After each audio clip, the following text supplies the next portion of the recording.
Assalamualaikum warahmatullahi wabarakatuh.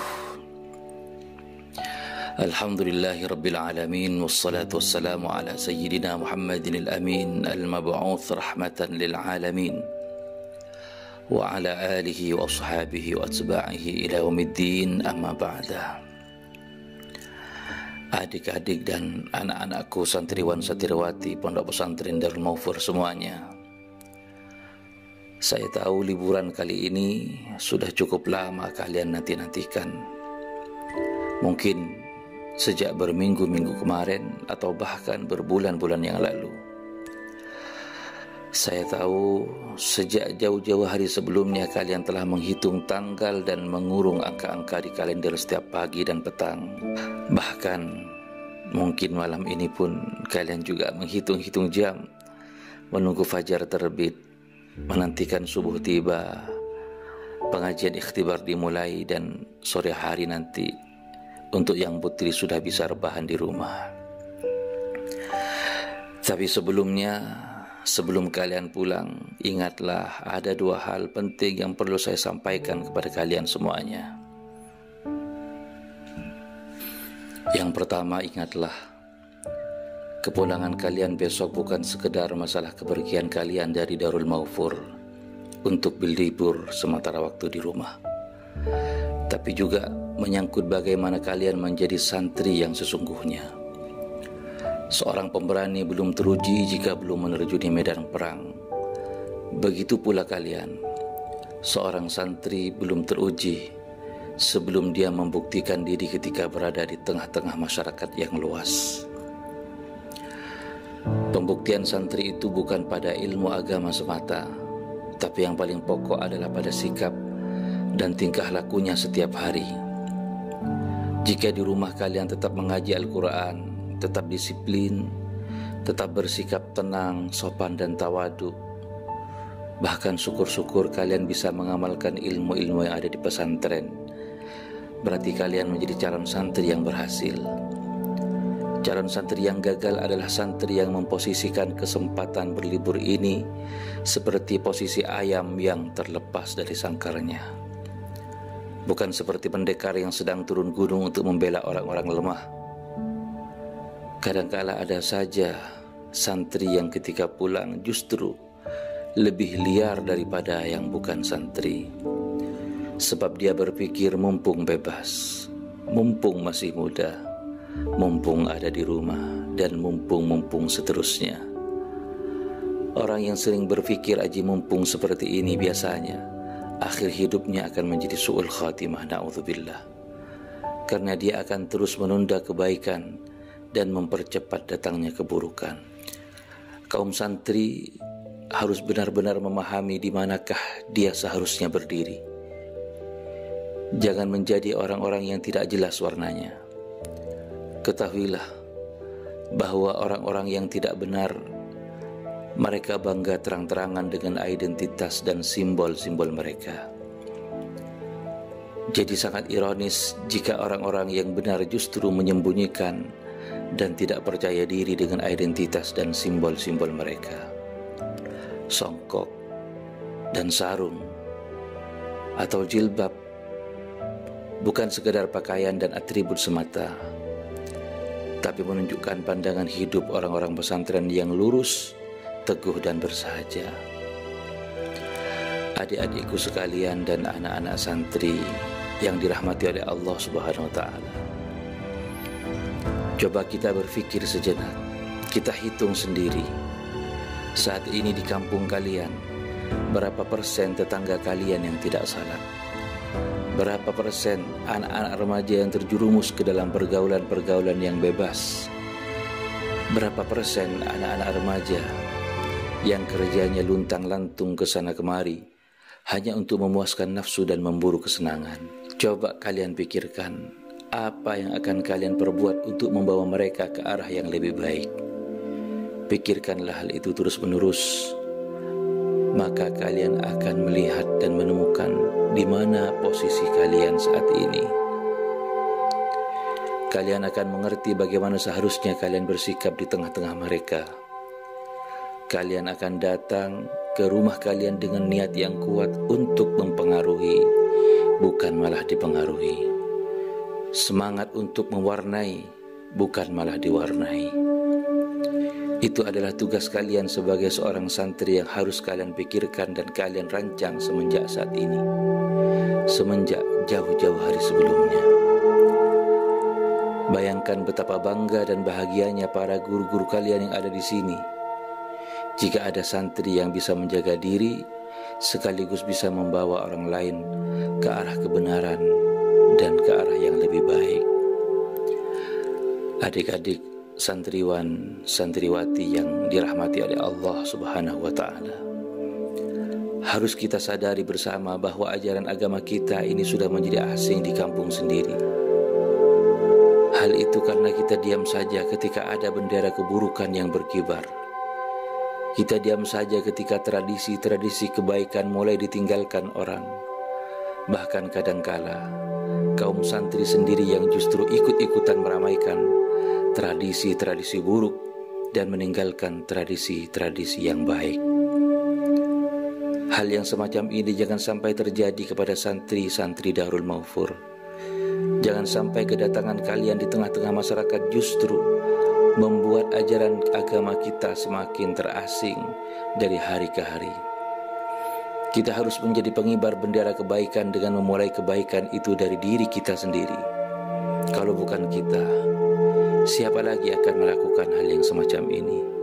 Santri adalah harapan satu bangsa.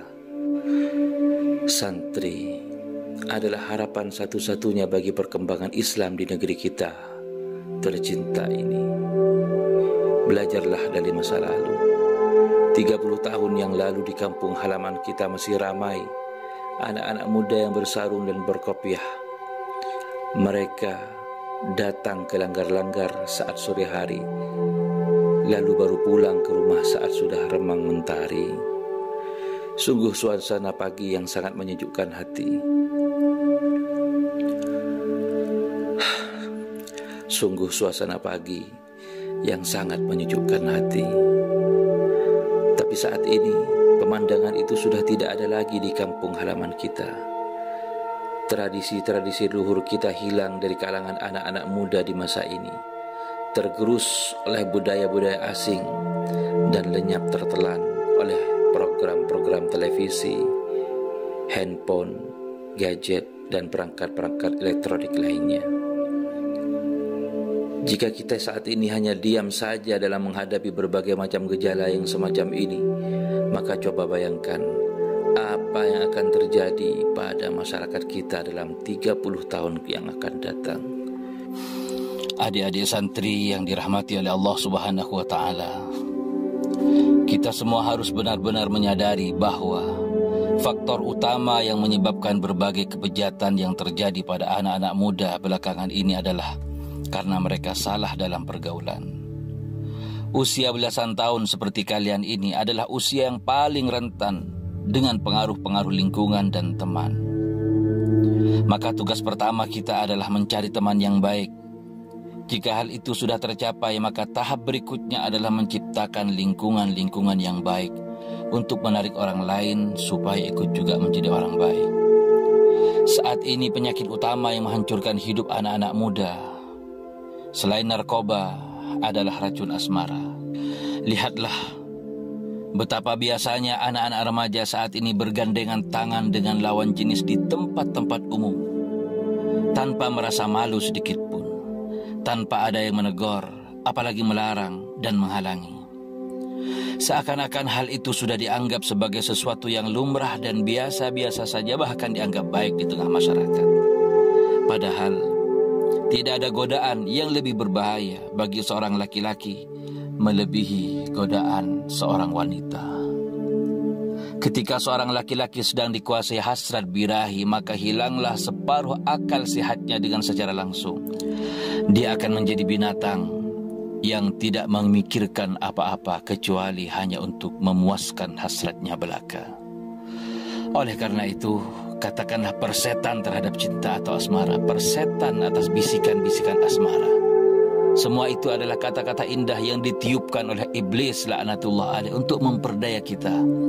Sehingga seseorang seringkali mengungkapkan nafsu bejatnya dengan kata-kata indah di bawah judul cinta ataupun asmara yang penuh dengan tipu-tipu. Seolah-olah indah, tapi sesungguhnya sangatlah anyir dan menjijikkan. Maka jangan kalian sampai mendekati pintu asmara yang semacam ini, apalagi sampai memasukinya. Sekali kalian masuk, maka hilanglah seluruh energi dalam diri kalian. Seluruh lembaran-lembaran kitab itu akan tertelan remuk di dalam hati dan jiwa kalian.